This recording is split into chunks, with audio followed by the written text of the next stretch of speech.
guys, welcome back to the channel. Today's video I am bringing you a how I got prepared to start on my animal-based diet. This is what I'm transitioning to for the month of January 2025. I needed a hard reset just to kind of get away from processed foods and sugars and all of the splurges that I've been doing over the holidays. So I've committed to doing 30 days on the animal-based diet. The animal-based diet is different from the carnivore diet, which I know has been very popular over the last couple years. It is a whole foods-based diet. So we are cutting out everything processed, getting back to whole foods. This is a high fat, high protein diet. However, one of the reasons I liked animal-based over carnivore is it still includes carbohydrates for a well-balanced diet that's not so extreme. So I'm a few days in, I'm already having some great results. I feel like I have depuffed so much from the holidays. I decided to do this like on January 1st and got started on the 2nd, so there was not a lot of prep time. I did a lot of research on the 1st and made a grocery list. I had a lot of things at home I could use to get started my first few days and then hit up some different grocery stores over the first couple days of getting started. I did Costco, H-E-B, which is our local grocery store here in the Texas area, and Sprouts Market, which is a place I used to go when we lived in the Atlanta suburbs before we moved to Texas a year ago. And I forgot how much I love Sprouts. They have so many options for great healthy foods and some unique things that you don't find in your typical grocery stores. Now I will say there are some things in my haul that eventually, as we use some things up, I'm gonna switch over to a better recommended version as you get started on animal-based. The animal-based diet is kind of a tiered structure system. So tier 1 is the foods you're going to be eating the most of, what most of your diet is based off of, hence animal-based. And that includes all of your meat, eggs, and dairy. They do recommend things like doing grass-fed for your meat and butter and dairy. And they recommend raw dairy, but that kind of makes, I'm not on the raw dairy bandwagon, at least not yet. I don't trust it. So that's okay. We're gonna do the diet as it works for us, and I'll be learning and growing as we go with the whole foods diet. Tier 2, which makes this diet different than carnivore, is including sweet fruits, some savory fruits like avocado and squash, and natural sweeteners. Tier 3 is gonna be a sometimes occasional food. So this is something you might work into your animal-based diet depending on how well you tolerate it. Does it cause inflammation or bloating? Because that's another big part of this diet, is kind of figuring out what makes your body feel the best as you start eliminating other foods. So these things I might eat a couple times a week. Not every day, not every meal. And those are gonna be some carbohydrates. So I'm gonna put a link in the description box below for the website that I kind of used as my basis for trying out animal-based for the first time with these tiers. It includes a list of all of the food options. But now let's get into everything I picked up at Costco, Sprouts, and H-E-B to get started on the animal-based diet the first week of 2025 on our new eating plan. Sorry if you hear my crazy kids in the background. It is still winter break, and we're going a little stir crazy. So starting off with my category 1, this is gonna be the majority of what my meals are based off of. I picked up some red Argentinian wild shrimp. Wild caught is the preference for this animal-based diet when you're looking at fish and shellfish. So I got some of this red Argentinian shrimp. And then I had a lot of meats in my freezer, so I'm working off of those first before I go pick up more things. So I had some 85/15 ground beef that I picked up at Costco. This is some Costco chicken breast. And then I had some salmon. This was from H-E-B, but we used half of the filet and then froze the other half. So these are items I'm using up first, but then the idea is to switch over to grass-fed beef, pasture-raised chicken. You're trying to eat as clean and whole food based as possible. Also keeping in mind though, everyone has a different budget, and it really sucks that good quality ingredients are so expensive. But when you look at all of the additives and hormones and other stuff going on in our food, I think the quality does make it worth it. And you can find some good deals. So that's gonna be part of my challenge this month too, is finding those good deals to get the quality proteins that I need on this diet, but sticking in my budget. I did find this at Costco. This is organic, 100% grass-fed beef. These are kielbasa sausages. This came in a 2-pack. I have one in the freezer. This one's in the fridge because I'm gonna eat some of this today. I did buy some more organic eggs. These are organic and cage-free. Again, I think technically pasture age is like the peak pinnacle for this. But I saw a lot of people eat these on the diet, and they're a good price for the quality at Costco. I think this 24 pack was around $7, and the price of eggs has been rising, so I think that's a good deal for 24 eggs. especially good quality ones. This I've been using over the last few days. It's the Kerrygold Pure Irish Butter. It is a grass-fed butter. Also, some of the Kerrygold Dubliner cheese. This was a large 2-pound brick I got at Costco. This is again a grass-fed cheese, but it is not a raw cheese. Raw cheese, raw whole milk is kind of what I was seeing on the list for animal-based, but that's just like, sorry guys, I can't go there yet. So I'm just looking for good quality. Some low-fat cottage cheese from Costco. Plain non-fat Greek yogurt. You guys know this is a staple in our house anyway. So again, a lot of these things like would be in my house anyway, which is why I felt comfortable jumping into this diet kind of head first without a lot of planning. It was very similar to how I was eating, minus all the junk that I had been adding in over the holidays. So I grabbed some heavy whipping cream. This I mostly use just like a couple tablespoons in my coffee because that's a hard hit. I can't do creamer in my coffee. You guys know I love my Chobani sweet cream coffee creamer. So this week I've been doing an espresso pod. I have an espresso, so I use the Chiaro double shot with a little bit of natural sweetener. I'll show you what I've been using in a minute. And then some 2% milk and a couple tablespoons of that just to add some creaminess. So mostly for my coffee there.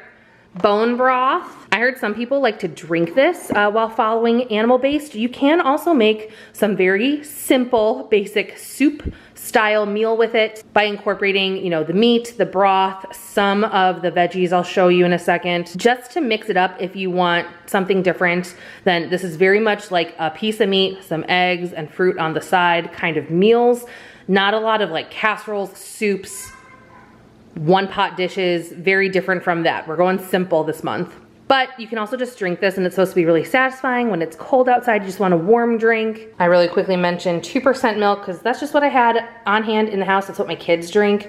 So for now, we're just gonna stick with that. I know a lot of people do the raw or A1 or A2, I think it's described, whole milk for this diet because having fat in your diet is very important because you're not getting a lot of your energy from carbs when you go a lower carb route. But anyway, we're sticking with this for now. This diet does cut out all seed oils, but you can use avocado oil and some olive oil for cooking. This is more of the tier 2, not every meal, but you can have some every day. I have 3 zucchini as well as a cucumber.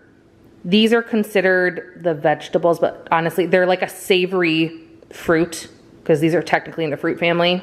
They have seeds. But you can have these, oh, as well as sweet potatoes. We're on this list for the tier 2. I don't have any of those at home right now, but I will pick some up for this week to have on the side with meat or on the side with eggs for a meal. Avocados are very important. They add a lot of good healthy fats as well as fiber. Fiber is another really big important one to get enough fiber to help with your digestive tract as you start this diet.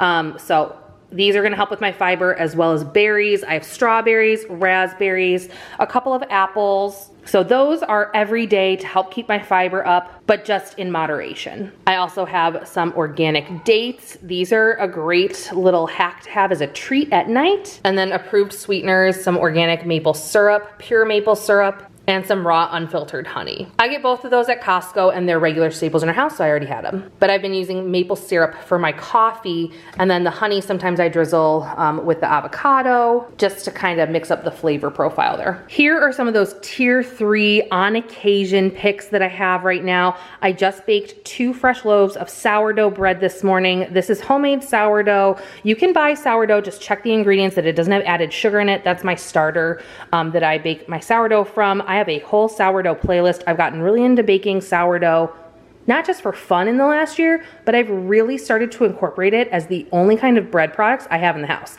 I'm trying to make all of my own bread because there's no added preservatives, there's nothing extra in it. These 2 loaves of bread are my standard easy one-day sourdough recipe. The only ingredients in this bread is flour, water, and salt, and sourdough starter, which is made of flour and water. So if you're interested in learning some more sourdough recipes, you can check out that playlist. If interested, let me know in the comments and maybe I can start a new sourdough starter from scratch with you guys over the next month so you guys can learn how to make your own.